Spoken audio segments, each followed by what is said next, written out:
నిద్రపోయే ముందు 11 మాటలు శివనామం చెప్పి పడుకోమని చెప్తారు.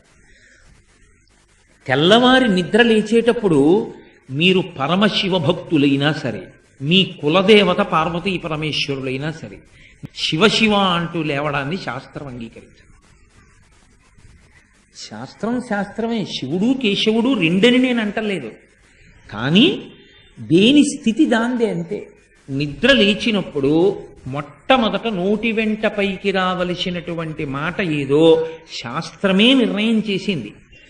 ఇంకా వేరొక మాట ఏదీ నోటి వెంట రాకూడదు. మొట్టమొదట తెలివి రాగానే రావలసిన మాట ఒక్కటే. అది 3 మార్లు పలికి లేవాలి మనసం మించేని. శ్రీహరి శ్రీహరి శ్రీహరి అన్నారు. 3 మాటలు శ్రీహరి అన్న నామం చెప్పి మాత్రమే లేవవలసి ఉంటుంది. అంటే జాగృతి ప్రారంభమైంది. నిద్ర లేచాడంటే రక్షణ చెయ్యవలసినటువంటి వాడు శ్రీ మహావిష్ణువు.